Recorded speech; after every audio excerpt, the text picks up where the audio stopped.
नमस्कार दोस्तों। आज हम लोग अपना नया चैप्टर पढ़ने जा रहे हैं, वास्तविक संख्या अध्याय 1। ठीक, इस वास्तविक संख्या में आपको पढ़ना क्या है? चैप्टर जो अध्याय 1 कह रहा है, इससे किस तरह के प्रश्न आते हैं। इसमें आपको वास्तविक संख्या का क्लासिफिकेशन नहीं पढ़ना है।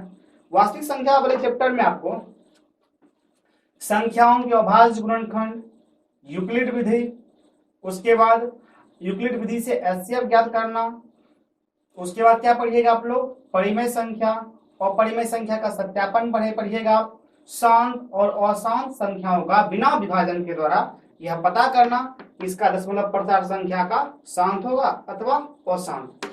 तो चलिए, वास्तविक संख्या जहां स्टार्ट होती है तो सबसे पहला आपका टॉपिक आता है यूक्लिड विभाजन एल्गोरिथम। चैप्टर का नाम क्या है? वास्तविक संख्या। वास्तविक संख्या, संख्याएं, वास्तविक संख्याएं। क्या पढ़ना है इसमें आपको? पहला चैप्टर आपका है यूक्लिड विभाजन प्रमेयिका द्वारा क्या ज्ञात करना? एचसीएफ ज्ञात करना। तो सबसे पहले हम यह जानेंगे आखिर यूक्लिड विभाजन एल्गोरिथम होता क्या है। तो टॉपिक आपका क्या है? यूक्लिड विभाजन एल्गोरिथम। यूक्लिड विभाजन, यूक्लिड विभाजन एल्गोरिथम। एल्गोरिथम क्या होता है? यूक्लिड विभाजन एल्गोरिथम, चलिए इसे जानते हैं। यूक्लिड विभाजन एल्गोरिथम के अनुसार, इसके अनुसार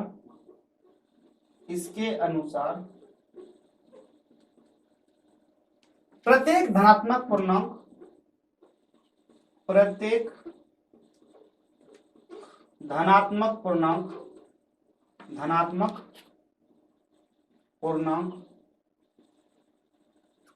प्रत्येक धनात्मक पूर्णांक लिख सकते हैं प्राकृतिक संख्या। प्रत्येक धनात्मक पूर्णांक ए को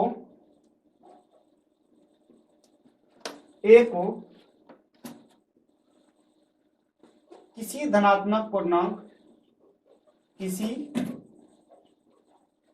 धनात्मक पूर्णांक बी से इस प्रकार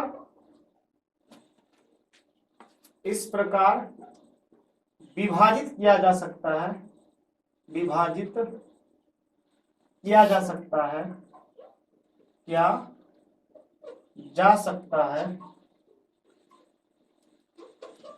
कि शेषफल आर प्राप्त हो। शेषफल आर प्राप्त हो, क्या हो? आर प्राप्त हो, शेषफल आर प्राप्त हो। जहां आर क्या होगा आपका? जहां आर होगा आपका 0 से बड़ा या बराबर, और बी से क्या होगा? छोटा होगा। यूक्लिड विभाजन एल्गोरिथम यही करता है। आइए इसे हम एक एग्जांपल से समझते हैं। एक एग्जांपल लेते हैं इसके लिए, ठीक है। 25 को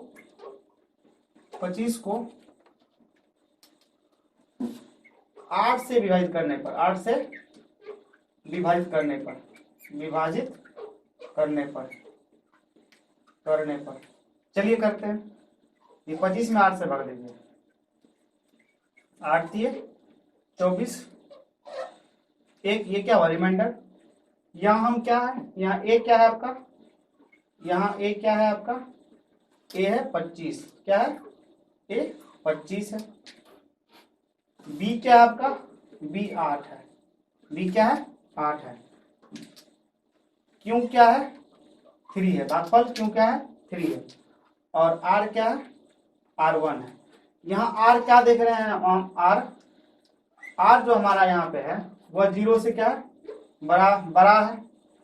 आर 0 से क्या है? बड़ा है, और बी से क्या है? छोटा है। ठीक, तो कभी बराबर भी हो सकता है और कभी बड़ा भी हो सकता है। ये हुआ यूक्लिड विभाजन एल्गोरिथम। जब आपसे एग्जाम में पूछा जाए, 2 नंबर में पूछा जा सकता है क्या होता है यूक्लिड विभाजन एल्गोरिथम, तो इस तरह आप उसे परिभाषित करके एक एग्जाम्पल भी दे देंगे और इस तरह से समझा जा सकता है, इस तरह से इसे समझा जा सकता है। अब हम यूक्लिड विभाजन प्रेमिका के द्वारा इस विधि से संख्याओं के, धनात्मक संख्याओं के एचसीएफ ज्ञात करेंगे, महत्तम समवर्तक। तो ये देखते हैं किस तरह से हम यूक्लिड विभाजन प्रेमिका से एचसीएफ ज्ञात करते हैं। अभी हम लोगों ने क्या देखा, यूक्लिड विभाजन एल्गोरिथम क्या होता है। अब हम लोग जानेंगे यूक्लिड विभाजन एल्गोरिथम से एचसीएफ कैसे ज्ञात किया जा सकता है। चलिए इसके लिए एक प्रश्न लेते हैं। प्रश्न एक देखिए आपके स्क्रीन पे है, यूक्लिड विभाजन एल्गोरिथम का प्रयोग कर 867 और 255 का एचसीएफ ज्ञात करें। आइए देखते हैं क्या तरीका होगा हमारा। प्रश्न एक का हल देखिए, 867 और 255 है, बड़ा कौन सा है इसमें, 867। मान लिए माना कि ए कोई धनात्मक पूर्णांक है जो कितना है 867, तथा बी मान लीजिए 255। चलिए केस वन देखिए, केस वन क्या करेंगे हम, बी से ए में भाग देंगे। चलिए भाग देते हैं, 255 से आप क्या कीजिए 867 में भाग दीजिए।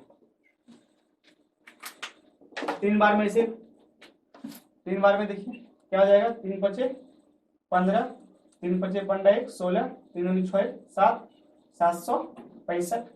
ये हो जाएगा 2 0 और 1, 102। यहाँ हम क्या देख रहे हैं, ये मेरा क्या है, ए है, ये क्या है, बी है, और ये क्या है हमारा, क्यू है, और ये हम क्या देख रहे हैं, आर। ठीक, लिखेंगे यूक्लिड विभाजन एल्गोरिथम से ये तरीका होगा आपको सवाल करने का। क्या जानते हैं, A is equal to B Q plus R होता है। देखिए यहाँ क्या है, ए 867, तो 867 इज इक्वल टू क्या लिखेंगे, बी क्यू 255 गुने 3 और जोड़ 102। क्या आर 0 के बराबर है, देख रहे हैं आर 0 के बराबर नहीं है, R does not equal to 0। जब आर 0 के बराबर नहीं है तो क्या लिखेंगे, पुनः 102 से 255 को विभाजित करने पर, 255 को विभाजित करने पर क्या हो जाएगा, केस टू देखिए।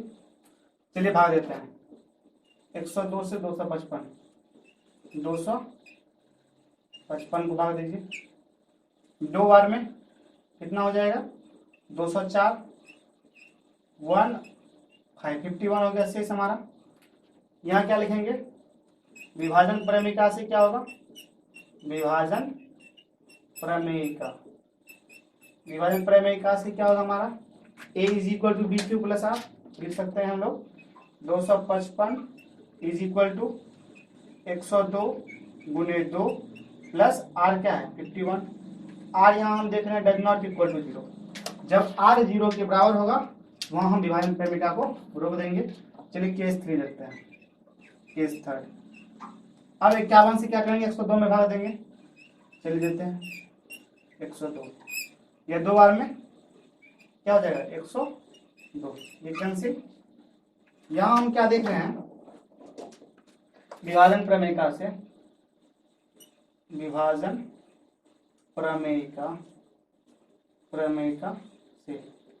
क्या हो जाएगा मेरा, देखिए 102 A is equal to B Q 51 into 2 plus R क्या है 0, लिखेंगे आर इज इक्वल टू क्या है 0।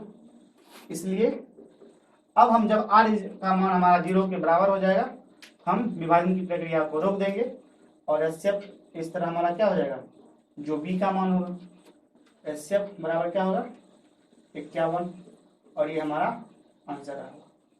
इसी तरह कोई भी धनात्मक पूर्णांक दिया हो तो उसका हम क्या करेंगे, एचसीएफ तरीके से एचसीएफ निकाल सकते हैं यूक्लिड विभाजन एल्गोरिथम से। और ये हमारा क्या होगा, तरीका होगा यूक्लिड विभाजन प्रमेय के द्वारा एचसीएफ ज्ञात करने का। चलिए हम लोग बढ़ते हैं अपने अगले सवाल की ओर, देखते हैं अगला सवाल क्या कहता है। यूक्लिड विभाजन प्रमेय में अभी आप लोगों ने देखा, जब दो संख्याएं दी हुई हो तब उसके HCF कैसे ज्ञात किए जाते हैं। अब जो आपका दिया हुआ है सवाल का फॉर्म देखिए, सवाल 2 आप देख रहे होंगे आपके स्क्रीन पर है।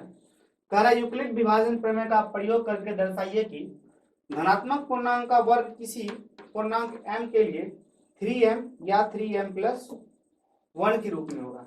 यह 9m या 9m+1 के रूप में भी हो सकता है, 8m या 8m+1 के भी रूप में हो सकता है। चलिए, जब सवाल इस तरह के फॉर्म में रहे तब इसे हम कैसे करेंगे, आइए देखते हैं। मान लिए, माना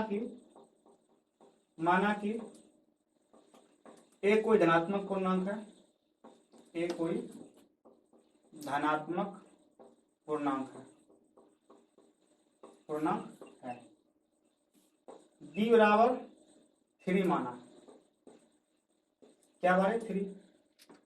अब हम b 3 क्यों माने, 4 क्यों नहीं मान लिए, 9 क्यों नहीं मान लिए। तो यहां हम देख रहे हैं संख्या का रूप क्या है, 3m या 3m+1।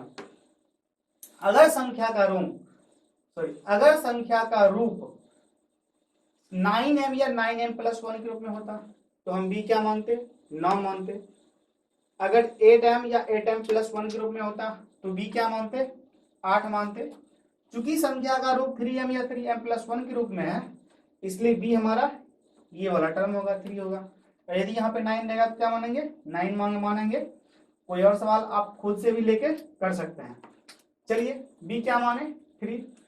यूक्लिड विभाजन एल्गोरिथम से क्या जानते हैं हम, यूक्लिड विभाजन प्रमेयिका से क्या जानते हैं, a = bq + r। और r के बारे में क्या जानते हैं, यह 0 से क्या होगा, बड़ा या बराबर, लेकिन b से हमेशा क्या होगा, छोटा। तो r के संभावित मान क्या हो सकते हैं, यहाँ r = क्या लिख सकते हैं, 0 1 2 3 लिखेंगे क्या, बिल्कुल नहीं, क्योंकि b क्या है, r क्या है, हमेशा b से छोटा होगा। तो b से छोटा 0, 3 से 0 छोटा है। फिर देखिए 1 3 से छोटा है, 2 भी 3 से छोटा है, 3 लेंगे क्या, नहीं लेंगे, क्योंकि 3 r जो है b के बराबर नहीं है, इसलिए r का मान जब भी होगा छोटा होगा, किससे, b से। r के संभावित मान b को देख के देखिए, 0 3 से छोटा, b से छोटा, 1 भी 3 से छोटा और 2 भी 3 से छोटा। r के यहाँ संभावित मान क्या सब होंगे, 0 1 और 2। चलिए केस 1 लेते हैं। केस 1, जब r = 0, जब r = क्या हो, 0, a = क्या जानते हैं, bq + r, या a = क्या होगा, b क्या माने हैं, 3, तो 3 क्यों प्लस r क्या माने हैं, 0, ये क्या हो जाएगा, 3 क्यों। धनात्मक पूर्णांक के वर्ग की बात कर रहा है, चलिए इसका वर्ग करते हैं। a² क्या हो जाएगा, a² = 3q का होल स्क्वायर लिखेंगे। दोनों तरफ वर्ग करने पर क्या लिखेंगे, दोनों तरफ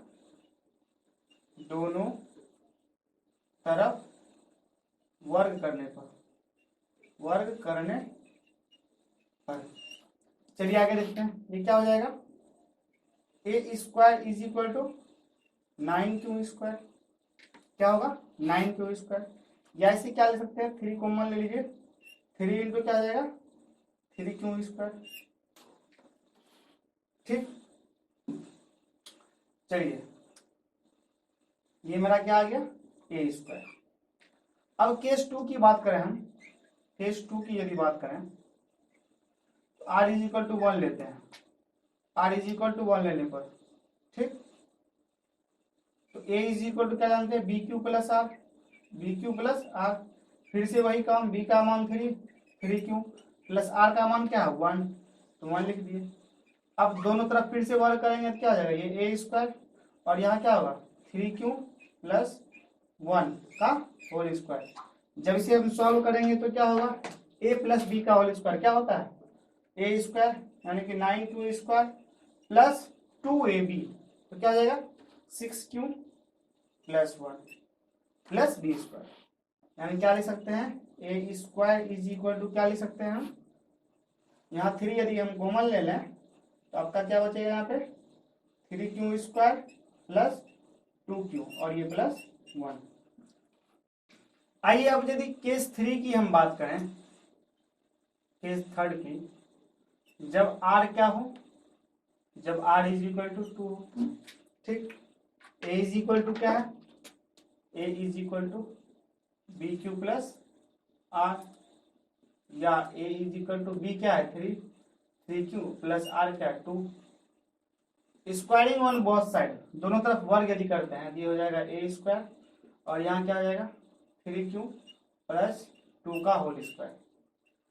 इसे यदि हम सॉल्व करते हैं तो क्या आएगा मेरा 9a प्लस b का whole square, a² plus 2ab plus b² क्या हो जाएगा a² तो 9q² प्लस 2ab यानी कि 12, 2 इंटू 6, 2 इंटू 3 क्या आ जाएगा 6 इंटू 2 12q प्लस b² तो 4 लिख सकते हैं इसको, या a² इज इक्वल टू क्या आ गया मेरा 9q² प्लस 12q प्लस 4, या इसे क्या लिख सकते हैं a² is equal to 9q² plus 12q plus 3 plus 1 लिख सकते हैं, बिल्कुल।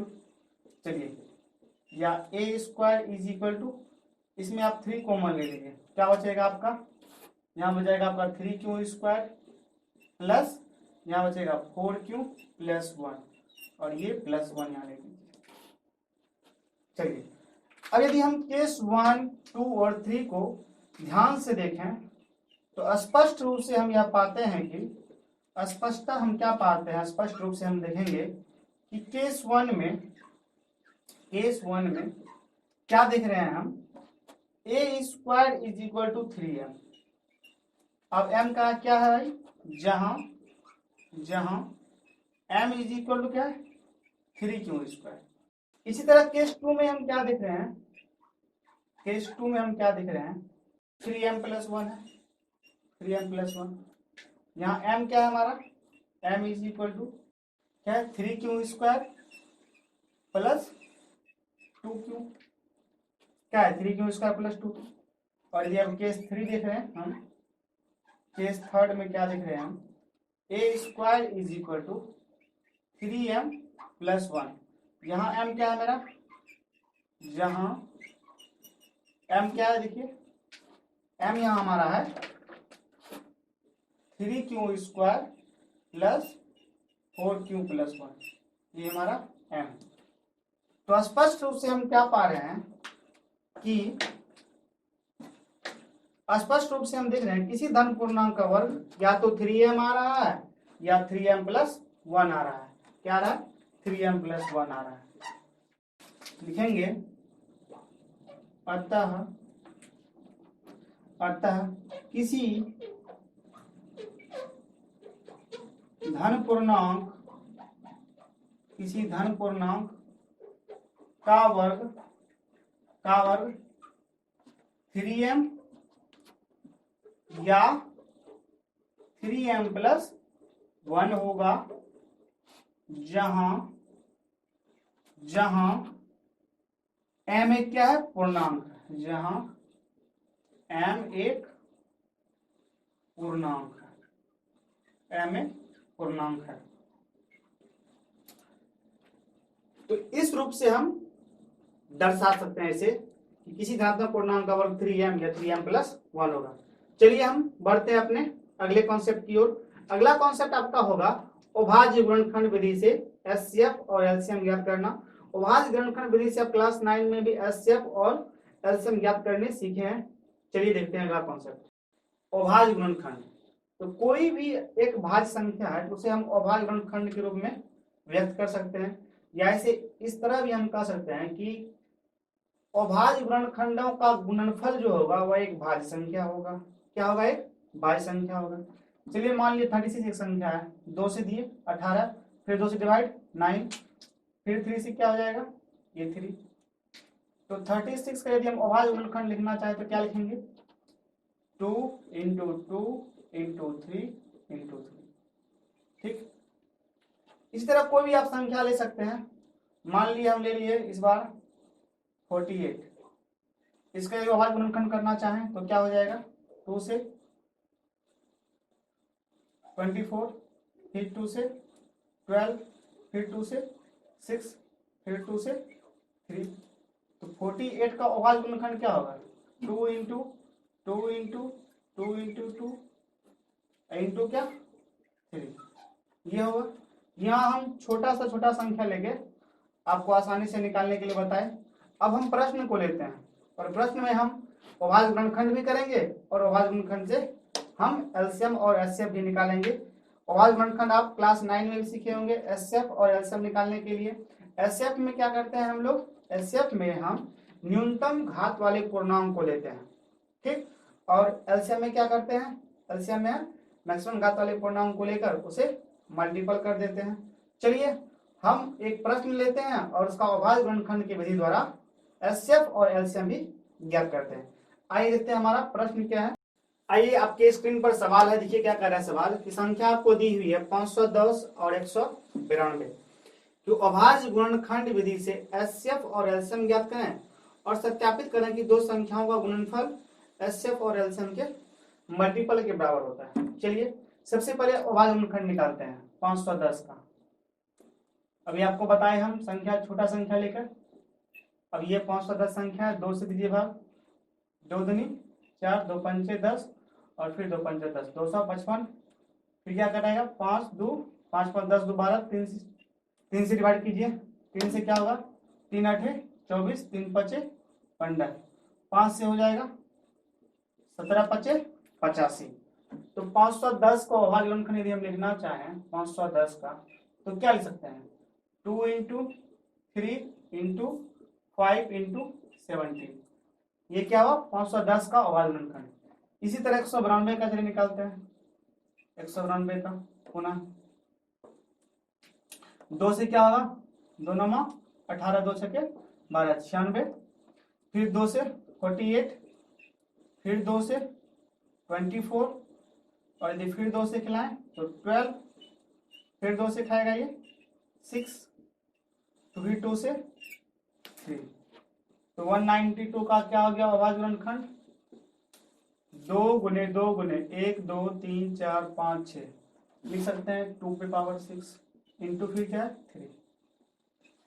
तो 192 का अभाज्य गुणनखंड क्या हुआ, 2 पावर 6 इंटू 3।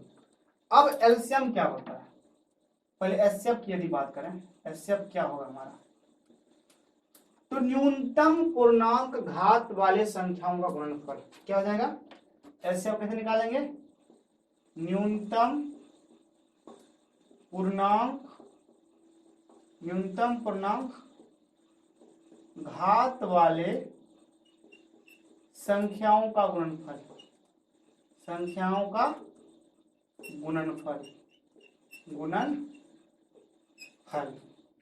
न्यूनतम पूर्णांक घात वाले संख्याओं का गुणनफल। देखिए सबसे कम क्या है, घात वाला पूर्णांक 2 लिख दिए 2, फिर क्या है हमारा 3 गुने 3 लिख दिए। क्या 5 होगा क्या, बिल्कुल नहीं, क्योंकि 5 192 में है क्या, मल्टीपल 192 अभाज्य गुणनखंड में नहीं। 17 है क्या, नहीं, तो 17 भी नहीं लेंगे।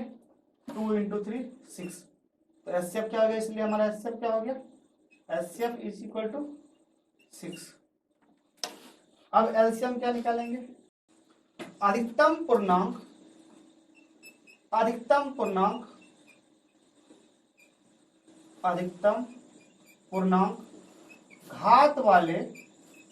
घात वाले गुणनखंडों का गुणनफल, घात वाले गुणनखंडों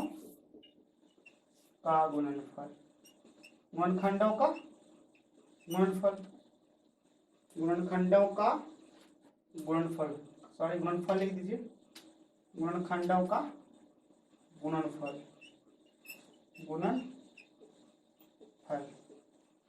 देखिए अधिकतम पूर्णांक क्या है हमारा, 2 पे पावर 6, 2 पे पावर 6 तो लिखेंगे ही, 3 पे पावर क्या है स्क्वायर, 1 3 आ रहा है दोनों में कॉमन, 3 पावर क्या मैक्सिमम पावर 1 है, 1 लिखेंगे इंटू 5 और इंटू 17, इसे आप मल्टीपल कर दीजिए खुद से, वीडियो को पॉज कीजिए और वो आपका एलसीएम आ जाएगा। उसके बाद आपसे क्या कहा जा रहा है कि संख्याओं का गुणनफल कीजिए, मतलब 510 और 192 जो संख्या गिवन है उसका मल्टीपल कीजिए और फिर एचसीएफ और एलसीएम का मल्टीपल कीजिए। जो एचसीएफ निकाले हैं और जो एलसीएम निकालेंगे उसका मल्टीपल करेंगे, देखेंगे क्या यह दोनों इक्वल आ रहा है। यदि आएगा तो हमारा सत्यापन सही होगा। चलिए आगे देखते हैं। अब जब ऐसे आप मल्टीपल कीजिएगा तो आपका आएगा 16,320। क्या आएगा? 16,320। अब हमसे आगे पूछा जा रहा है दोनों संख्या का गुणनफल। संख्या क्या दिया हुआ है? 510। लिखिए 510 गुने 192। संख्याओं का गुणनफल लिखिए, संख्याओं का गुणनफल। वीडियो को पॉज कीजिए और इसे आप गुना कीजिए। आपका मल्टीपल आएगा 97,920। इसे आप गुना करके देख सकते हैं। अब यदि हम एचसीएफ गुने एलसीएम करें, पुनः एचसीएफ गुने एलसीएम करने पर एलसीएम एचसीएफ क्या है हमारा 6 गुने एलसीएम क्या है 16,320।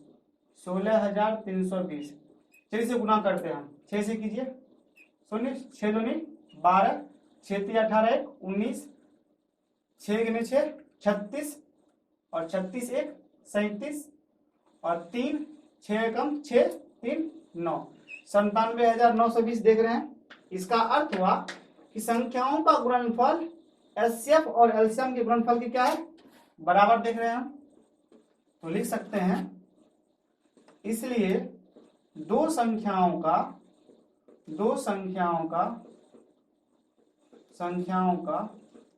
गुणनफल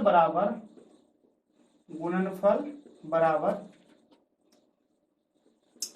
एचसीएफ गुने एलसीएम। कहने का तात्पर्य यह हुआ कि दो संख्याओं का गुणनफल उनके एचसीएफ और एलसीएम के गुणनफल के बराबर होता है, और यही हमसे प्रश्न में साबित करने के लिए कहा जा रहा था।